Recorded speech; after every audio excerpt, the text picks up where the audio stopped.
I am interviewing Sofia Poliak for the One Story at a Time project, Viva Shalom, celebrating Latin American Jews in Dallas. Good afternoon, Sofia. Well, good afternoon, Fonda. Will you please tell us where you are from originally? I'm from Barranquilla, Colombia, South America. And talk about when and why your family originally immigrated to Colombia. Okay, originally my grandparents came from Germany and Poland. My grandfather from Poland, they came early 1930s because the situation was awful where they were from, and he was looking for a better future. He had just gotten married and he heard about Colombia. Can you give me their names? Yes, my grandfather was Moises Naimar, and my grandmother was Hava. Can you spell his last name? Okay, his first name is Moises, Moises, and his last name Naimark, Naimark,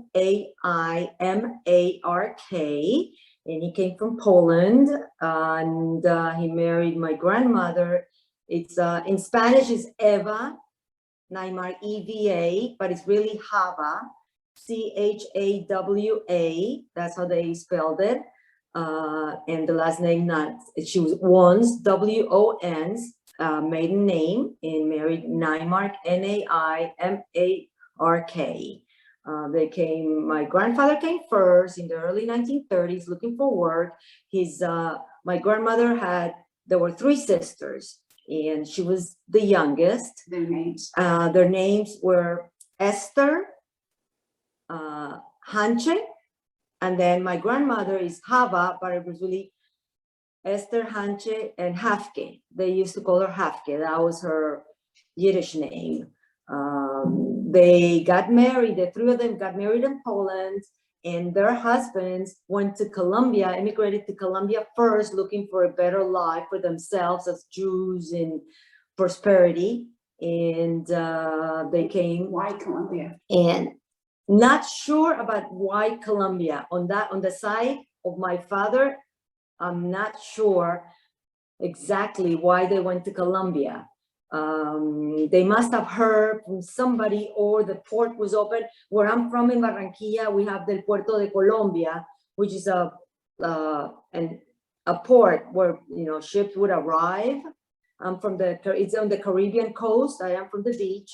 And we have a big port, it's called Puerto de Colombia, and that's where the immigrants were coming from all over the world. They would arrive there, and from there they would immigrate to all different places. So maybe an opening came up for them that they were able to arrive in Colombia. I'm not sure. Year was that?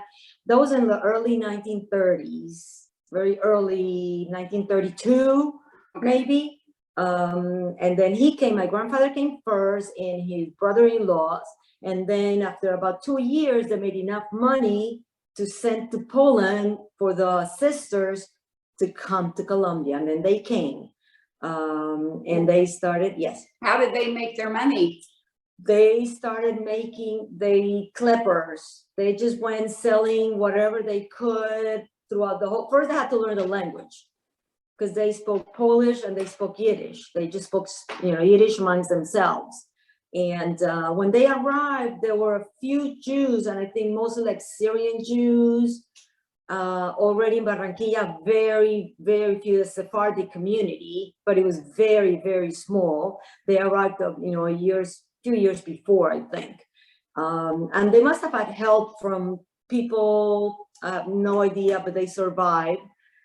They were hard workers. In about 2 years after my grandmother came, I think my grandfather got money from his brother-in-law, and he started a furniture business. What was the name of the furniture business? Florida, like Florida, but it's really in Spanish, Florida. He had this just a very small furniture store where he had just maybe 1 or 2 employees who actually learn Yiddish, because that's all my grandfather spoke. And eventually these employees from Barranquilla that they had no idea what a Jew looked like, ended up learning Yiddish because that's how they communicated with my grandfather. And he kept that business until they had two sons and a daughter. My father was the oldest. His name? And his name is Jaime, Jaime. And then a year late, my father was born 1935. And then in 1936, they had Jacobo, Jacobo. And then in 1939, they had Elena, which is Helena. So they had 3 children. When my father was 16 years old, he stopped going to school and he started supporting the family. He went and helped my grandfather with a furniture store, and then realized he needs to do something bigger. And then he started his own and kind of helped my grandfather, but pretty much went independent. And What was the name of his business? Muebles Hamar, which is still, now my brother has the business now, and he made it into a Gigantic. Yes. Yes. Yeah. Now it's an institution in Colombia. It used to be just Barranquilla, and now my brother made it Expanded. He really expanded it. But they had a hard life. They had a very hard life because my grandparents, I call them abuelito y abuelita, from my dad's side, and they had no support. They had my abuelita had the 2 sisters, but besides that was it. Then some cousins arrived. They were able to help some cousins that came. So they had a little more, and I have some pictures of the whole family that they built in Barranquilla. Well, let's see the picture and point out the people. Okay. It's gonna be. You have one picture with everyone? Yes. Yep. Is that a book about the furniture store? This book, Vidas Destacadas. It's a book that somebody published in Barranquilla in Colombia, and it's about the first immigrants to the Jewish immigrants to Barranquilla. Very nice. And in it highlights both of my grandparents are highlighted here. It's Vidas Destacadas, so it's lives that are well established. That's what that means? And you can only buy it in Colombia? Yeah. Yeah. That's all that's the history of the Jewish people that arrived in Barranquilla. Very nice. In Barranquilla. Okay. And Moisés Naimark, I'm going to show you 95. From the Naimark side, we have, this is Moisés Naimark. This is my grandfather that came from Poland, and he was born in Vyshkov on July 14th, 1904, and he died in Barranquilla, May 23rd, 1993. Wow. So that's Abuelito Naimark. And we have here, we have Abuelito and Abuelita Naimark. And this is my aunt and my Abuelito. And then here, up top, we have my grandparents with my parents and my aunt. And down here, this is a very special picture, because in this picture, we have the 3 sisters, the 3 brother-in-laws, plus my grandparents, Oma and Opa from Germany, plus 2 cousins, like distant cousins, that they were able to come to Barranquilla, that they were saved from the Holocaust. They were able to come to Barranquilla, and this is how I grew up. This is my family. This is all my family, all my relatives, that we are still very, very, very close. We have a group of querida familia, like dear family, that involves all the grandchildren, the children and grandchildren from this families right here. So it's it's still going on. We're all over the world. There's Nice? nobody, I mean, very few people in Well, Barranquilla. tell me what it was like for you Yeah. growing up in Barranquilla. In Barranquilla, okay, this is from one side, then I'll talk to the other Okay, side. But growing up in Barranquilla was idyllic, really. It was a beautiful, beautiful community that they built. It was, I mean, you have to remember that it's a family, it was built in the late 1930s, early 1940s. So it's really just either Holocaust survivors and the ones that were able to escape right before, you know, in the late 1930s, early 1940s. That's how the community started. And it started, we had one synagogue, one club, you know, social club, and one school, all within the same block. So all Jewish. Growing up, we did not socialize with anybody that was not Jewish. It was just the Jewish Same community, 100%. I never socialized with anybody. Our Hebrew school had non-Jews, a lot of them, because you couldn't support the school. We were only maybe 200 families, maybe, or less. That's how I grew up, where everybody knew everybody. But we were friends in school, but once we socialized, it was only with Jews. What was the name of the synagogue? The synagogue, Centro El Betel. The synagogue was Sinagoga Betel. The school, Centro Israelita Filantrópico, which is the philanthropic Jewish community.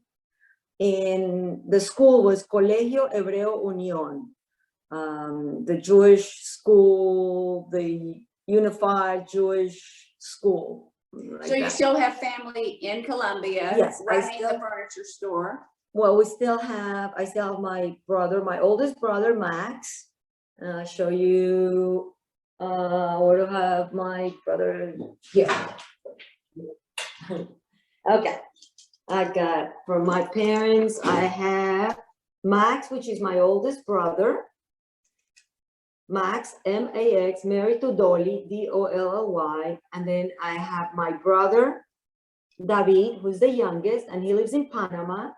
And this is Vivi, his wife, she's from Panama. And then me, and then Jorge, my husband. And so these are my siblings. And what's the name of the furniture store The exactly? furniture store is Muebles Hamar. Spell that. Jamar. That's That's the name of the furniture store. That's the one my dad had. And the one your brother the one- started? That's the one my brother took over from my father. And when my father he had like 2 little Muebles Hamar in Barranquilla, only in Barranquilla. Then my brother, when we all came to college in the United States, and when he came back, he was full of ideas, modern ideas, like, you know, this is in the early 1980s, late 70s, 1980s, and he had all these ideas to implement, and it was very hard for my father to kind of let go and accept new ideas. Finally, he relented and he let my brother kind of take over, start kind of like starting anew. And my brother, you know, brought in all this, you know, modern ideas and made from 2 stores into now it's all over Colombia. It's Just Colombia Colombia and Panama. and Panama. Mhm. What college did you go to? I went to UTA first, University of Texas in Arlington. for 2 years, and then I went to University of Texas Medical Branch in Galveston for 2 years. And what did you get a degree And in? I got a degree in occupational therapy. And when I went to Galveston, it was in 1977. There were only 2 schools that offered occupational therapy. It was either Denton or Galveston, and I feel Galveston is like Barranquilla. It's the beach, so you can't go wrong. So I went to Galveston, And when I got there, people looked at me. They didn't know what to make of me because, first of all, I spoke Spanish and nobody on the island spoke Spanish back then. Nobody spoke Spanish. They didn't know where Colombia was. I mean, Barranquilla, for them, that was so foreign. Now, when I told them I was Jewish, that was like on a different level.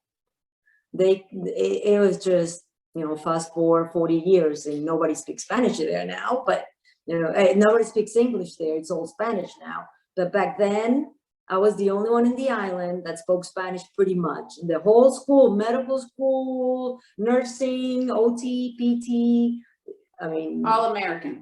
there was all American. But Okay. Did you ever go back to Colombia?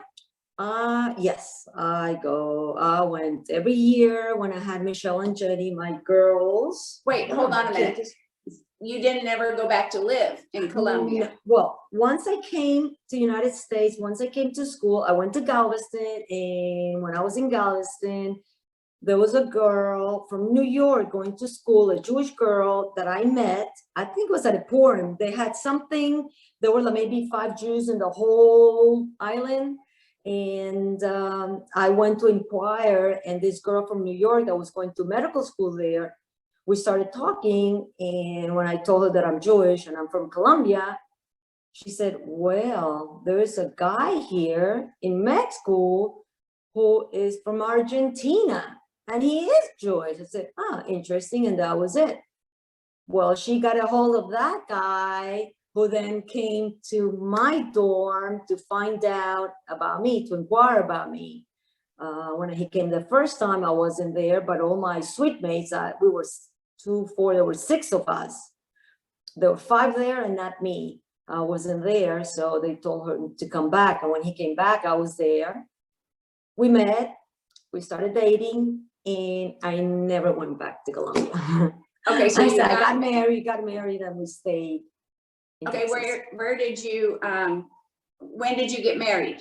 I got married December 25th, 1980 in Barranquilla. We went back to Barranquilla because my whole family is there. We went back to Barranquilla to get married, and then we came back and lived where? In Dallas. We came to Dallas. George was already doing his residency in Dallas. So we came to Dallas, and I started working. I worked at Golden Acres, which I loved. And, but then I got pregnant. And tell me about your kids. And then I had Michelle, who was born in 1982. And where's my Michelle here? Wow. Oh, this here. This is a more recent one. Okay. And here is Michelle, who got married. She went to school. She married Jeremy. And then they have Jamie, who's named after my dad. And my dad passed away just like less than a year before Michelle got married. So my dad got to meet Jeremy. Then they had Jamie, and then they had Lola. And they live in Madison, Michelle. Wisconsin. Yeah, Madison, Wisconsin. She works there. She's a physician. What kind of physician is she? She is pain management. She does physical medicine and rehab, and she's specialized in pain. So she works at the faculty. And what kind of doctor is Jorge, your husband? Jorge, my husband, he's an OBGYN. He practiced by himself. I worked in the office for 29 years and done. Now we just travel. So that's it. And then we have here, this is Jenny. This is our middle one. That's Jenny, married to Chase Berger. And they have 2 kids. They have Jake and they have Chloe. Where am I, Chloe? And Chloe. And they live in Florida. So in Miami. In Miami. And let's see. We have our grandkid. Oh, well, I'll show you my grandkids. This is the same day it was taken. This is exactly the same day I think it was in January or February. These are in obviously Madison, Wisconsin, and this is Florida. Those are the Isn't that grandkids. great? So you have 4 Four grandkids. grandkids. And then let's see. And this is my whole family. Oh God, you can't see, but we do have Aaron. Aaron is our baby. And what is Aaron doing now? He is an orthopedic resident in Ohio. Where in Ohio? In Toledo, Ohio. He's doing his residency. He's finishing his first year. He only has 4 more to go. Let's see. Oh, and these are my parents. Fanny Naimark, which is Fanny Bloch, B-L-O-C-H, Fanny Bloch de Naimark. And this is Jaime, my dad, Jaime. And your mother is still living. My mom is still living, yes. And let's see. In Colombia. She lives part in Colombia and then part in Miami. Yep. Where is my picture? I'll show you. Oh, where did the picture? And tell me, did a lot of people from the Jewish community in Colombia come to the States for college? Okay. Yes. We are practically the first generation because my parents are first generation, but they were born, my dad was born 35. My mother was born in 39. The next generation, they had kids. All the people in that age that had kids, they practically all went to college abroad, mostly the United States. That was the majority because the education wasn't that good in Colombia, and all being good Jews, education was number one, has always been. In our community, education has always been number one. They want the kids to always do better than the parents. So if they could, they sent all the kids away to college in the United States. My brother came to UT, our University of Texas in Arlington. He's 2 years older than me. So that's why I was able to come to Arlington, because he was already there when I got there. So we were together for 3 years and a half in college. And then when my brother is David, is the youngest one. When it was his turn to go to college, most of the kids were going to Boston to school, to BU, Boston University. So that's where he went. He went to Boston University, where he met his wife from Panama, Central America. She's from we're Ashkenazi. The majority in Barranquilla, we were Ashkenazi. In Panama, they're Sephardic. Yeah. And she's Sephardic. So tell me, how welcoming was the Jewish community in Dallas when you and Jorge moved here as newlyweds? Well, we're pretty busy working, and we didn't really socialize much at the beginning because George was working 24/7, so we really didn't have time. So we pretty much socialized with people that we knew from before, that were from either Colombia or Mexico, that we had met before. Americans, not until I had kids did I start meeting. Through Shalom Chapter. Through Shalom Chapter, pretty much. Your kids went all the way through, didn't they? Yeah, my kids went all the way through. All three did this. They all went through 8th grade in Shalom Chapter, and And tell me, what are the customs? Are there any customs that are very different in Colombia versus Dallas, Texas, in the Jewish community? Same holidays, same everything? Everything is pretty much the same. Pretty much. We were growing up, we were very, we're not kosher or anything like it. It was very hard. Oh, from my mom's side, they were more religious. My mom's side, came from Germany. They left Germany August 1938. Ooh, 3 months They before were Kristallnacht. the last ones pretty much to How did they get live. out? And that is a good one. That's Oma and Opa. Oma is Meta, M-E-T-A, Bloch, Schnurman de Bloch, B-L-O-C-H is the last name, and my grandfather, Opa, Willy, W-I-L-L-Y, Bloch, B-L-O-C-H. They really had a hard time because in Germany, in the early 1930, 1932, 1933, that's it. They couldn't go to school. Oma was very smart, and she was going to school, whatever they could pay, because she was very smart. And but after 1933, their life was miserable. They couldn't do anything. They couldn't go anywhere. They couldn't work. There was no income. All the stores were being closed. So they figure out by 1936, 1937, they were starting to look, how do we get out of here? Oma got married, I think, right before they left, like 1938, probably beginning of 1938, they got married. Oma and Opa got married, and they were trying to find a way how to live, how to survive. And Opa comes from a family. He's from Kippenheim, not sure how. In Germany? In Germany. And Oma is from Schmieheim in Germany. That's the Black Mountains. And Opa's family were bakers. They are real bakers. I mean, they work in bakeries, and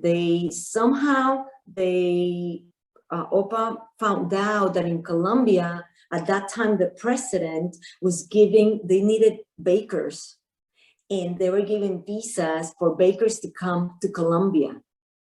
So Opa applied, and they gave him a visa to come to Colombia. Now we have the papers from that, but that's in Barranquilla. So I don't have, but I've seen the papers from the government giving him visa because he's going to open a bakery, work as a baker. And when they arrived in Barranquilla, they knew nobody. They came through Puerto de Colombia. The boat arrived.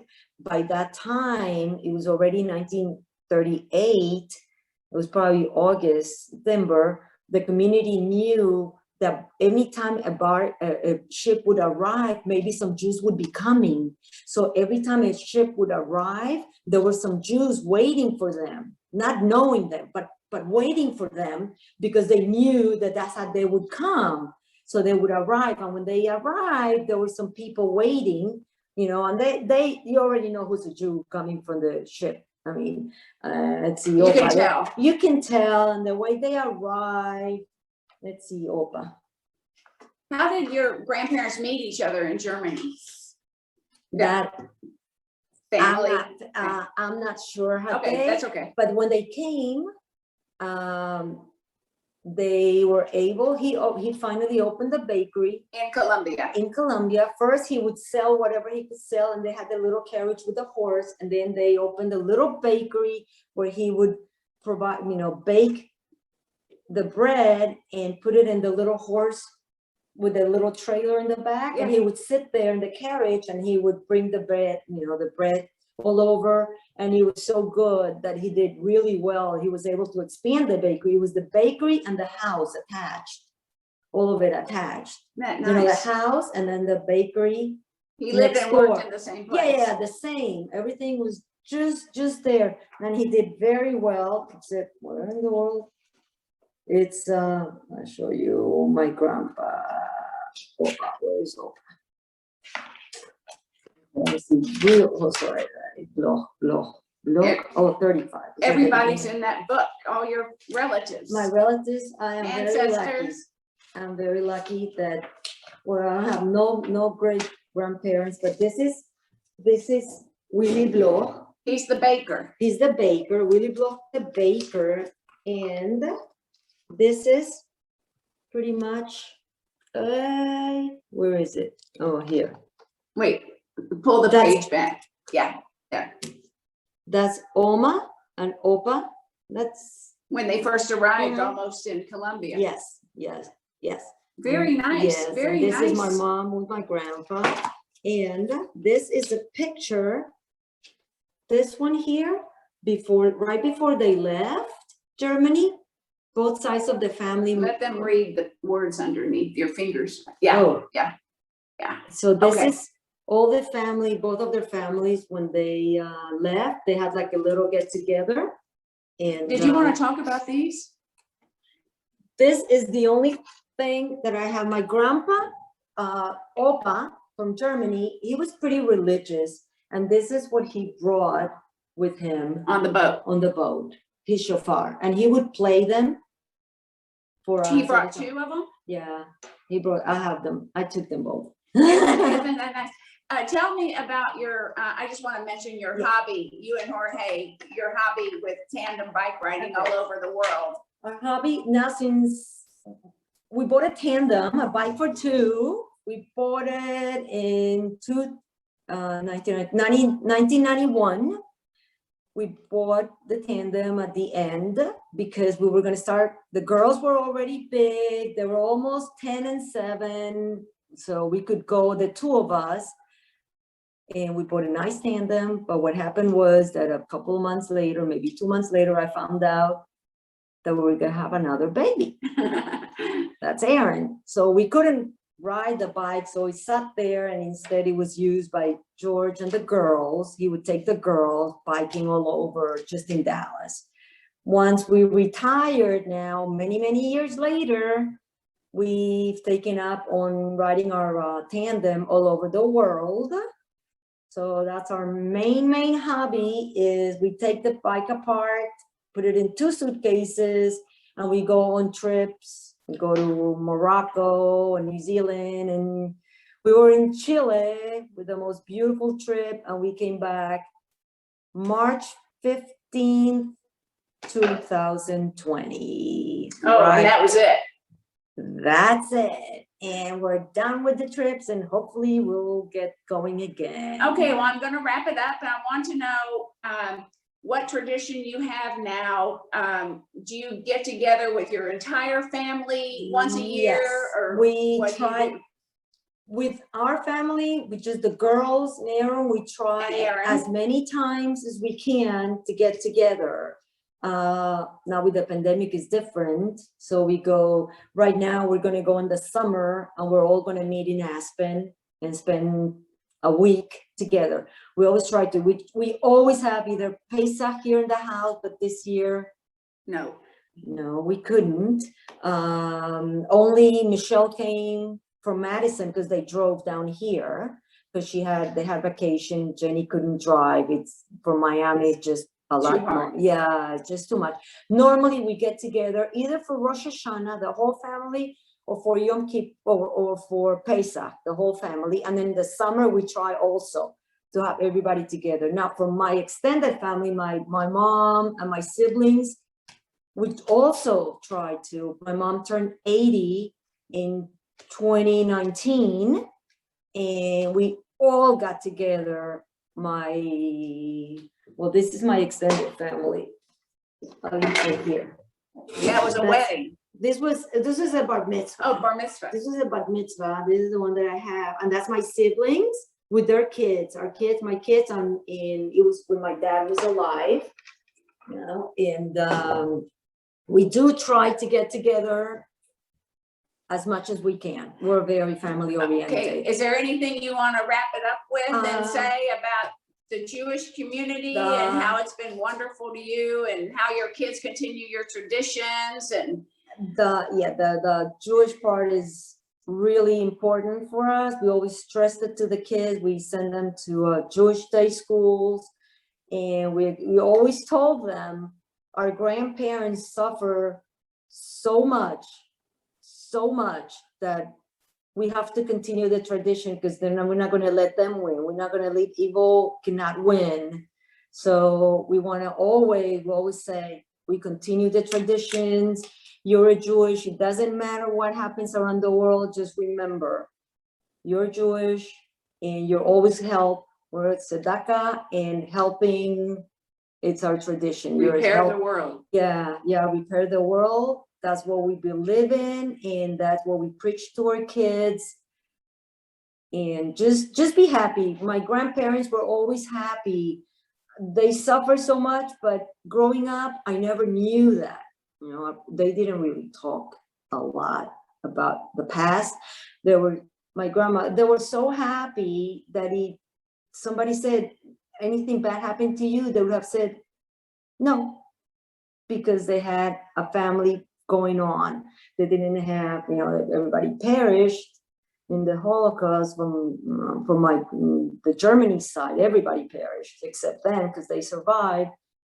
But they were happy. They were happy. Well, thank you very much for sharing your You're life welcome. story with us, Sofia you. Poliak. It's been a pleasure. Thank you so much. Thank you, Fonda. Appreciate it. Okay.